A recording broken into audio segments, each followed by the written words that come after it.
Desde o fim da Guerra Fria, a Suécia manteve uma política de neutralidade e desarmamento. No entanto, nos últimos anos, testemunhamos uma mudança significativa com a remilitarização progressiva do país. Mas a Europa está à beira de uma guerra? As tensões crescentes na região do Mar Báltico estão levando a Suécia a revisar sua estratégia de defesa nacional. Essa dinâmica é marcada por um aumento no orçamento militar e por uma aproximação com a OTAN. Mas quais são as consequências disso? Explico tudo neste vídeo. Depois do fim das guerras napoleônicas no século XIX, a Suécia adotou oficialmente uma política de neutralidade, que evoluiu para uma política de não alinhamento militar, a fim de se manter afastada dos conflitos futuros. Mesmo participando de forças internacionais, a Suécia não enfrentou guerras desde o conflito contra a Noruega em 1814. Apesar da neutralidade, o país desempenhou intensa atividade diplomática. Mesmo fora da OTAN, aproximou-se da aliança ao aderir ao programa Parceria para a Paz em 1994 e ao Conselho de Parceria Euro-Atlântica em 1997.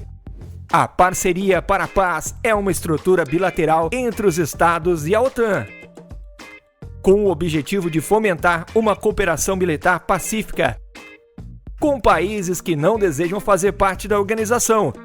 Já o Conselho de Parceria Euro-Atlântica é um fórum de consulta composto por membros da OTAN, da Rússia, de países da Europa Central e Oriental e de repúblicas da Comunidade dos Estados Independentes.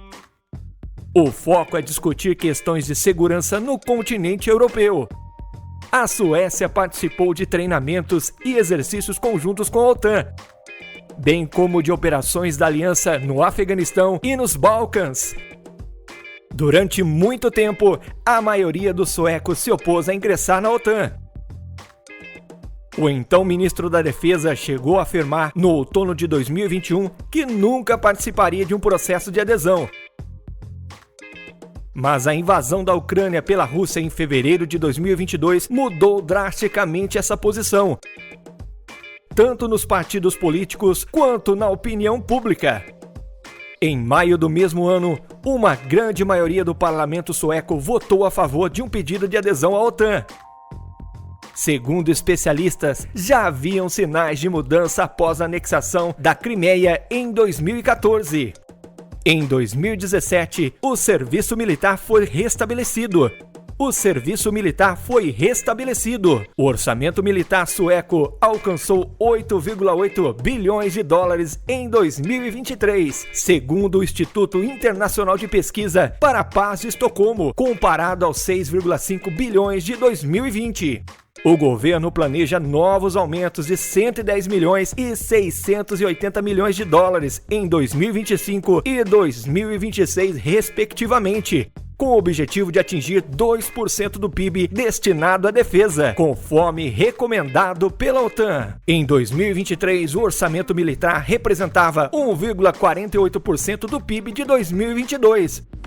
Após mais de 2 séculos de política de neutralidade, a Suécia finalmente se juntou à OTAN em 7 de março de 2024, um mês antes do seu vizinho, a Finlândia. Quase 2 anos após submeter sua candidatura, a Suécia tornou-se oficialmente o 32º membro da Aliança Militar. A adesão foi formalizada quando o primeiro-ministro sueco entregou os documentos de adesão ao secretário de Estado dos Estados Unidos, Antony Blinken, guardião do tratado fundador da OTAN. Contudo, o processo foi tudo menos simples. Inicialmente, a Turquia se opôs à entrada da Suécia na aliança. O presidente turco Erdogan justificou a oposição com base no embargo sueco à exportação de armas para a Turquia e na alegada complacência em relação à organização curda PKK, considerada terrorista pela Turquia, por grande parte da Europa e pelos Estados Unidos. O embargo foi implementado em outubro de 2019, como resposta a uma ofensiva turca no norte da Síria. Em 28 de junho de 2022, Erdogan levantou o veto. A Hungria também demonstrou relutância, aprovando a adesão sueca apenas em março de 2024, sendo o último país da OTAN a dar o seu aval. O governo húngaro argumentava que a Suécia tratava sua entrada como algo garantido e insistiu que Estocolmo deveria provar seu valor para ingressar na organização.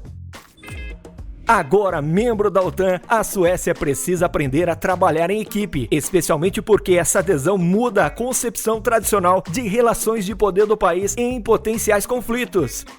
Antes visto como um pequeno estado, a Suécia, ao lado da OTAN, possui agora economia e demografia maiores que as da Rússia, além de contar com a dissuasão nuclear dos Estados Unidos, algo que não conseguiria sozinha. Essa colaboração também é vantajosa para a OTAN. Antes da adesão, o pesquisador do Centro de Estudos Atlantic Council explicou que a entrada da Suécia e da Finlândia fortaleceria a postura da aliança nas regiões Ártica, Báltica e Nórdica.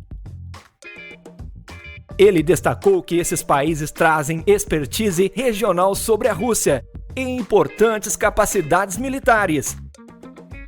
A Finlândia possui 12 mil soldados profissionais, recruta mais de 20 mil anualmente e pode mobilizar até 280 mil combatentes em tempos de guerra, além de 600 mil reservistas. Sua força militar é impressionante para uma nação europeia, com uma frota de 55 caças F-18, que serão substituídos por F-35 americanos, 200 tanques e mais de 700 peças de artilharia. Já a Suécia conta com cerca de 50 mil soldados. O serviço militar obrigatório, abolido em 2010, foi parcialmente reintroduzido em 2017. A adesão da Suécia e da Finlândia significa que o Mar Báltico está quase completamente cercado por países da OTAN, sendo frequentemente chamado de Lago da OTAN. Nessa região destaca-se a ilha de Gotland, pertencente à Suécia, com mais de 3 mil km², remilitarizada desde 2018, é a porta de entrada ao norte do Mar Báltico. Controlar a ilha assegura a OTAN a quase total impossibilidade da Rússia transportar navios desde o noroeste do país. Em 2022, a Suécia anunciou investimentos de 163 milhões de dólares para reformar sua presença militar na ilha. Todo o Mar Báltico é controlado pela OTAN. A Rússia mantém a estratégica região Kaliningrado, localizada entre a Lituânia e a Polônia. Fortemente militarizada, Kaliningrado é central nos cenários de escalada europeia, especialmente no temido caso de uma ofensiva conjunta da Rússia e Bielorrússia, em uma faixa de 65 quilômetros que separa a Polônia e Lituânia. Esse movimento poderia cortar os estados bálticos, Estônia, Letônia e Lituânia do restante da aliança. Esses países, que no passado foram anexados pela União Soviética, claramente rejeitam a ideia de reviver essa história diante da política expansionista russa. A proximidade da Suécia com a Finlândia, que compartilha mais de 1.300 quilômetros de fronteira com a Rússia, faz com que sua principal motivação para ingressar na OTAN seja o acesso à proteção do artigo 5º do Tratado da Aliança. Esse artigo prevê solidariedade entre os Estados-membros em caso de agressão. Se a Finlândia e outros países bálticos se tornarem campos de batalha, a Suécia desempenharia o papel de corredor para as tropas da OTAN. Porém, o país possui uma vulnerabilidade: seu sistema energético. Composto por 41% de hidrelétricas, 29% de energia nuclear, 19% de energia eólica e 11% de cogeração, produção simultânea de eletricidade e calor. Boa parte da produção energética ocorre no norte do país. Cerca de 16 mil quilômetros de linhas de transmissão conectam essa produção às cidades do sul. Essas conexões seriam alvos prioritários em um conflito com Moscou.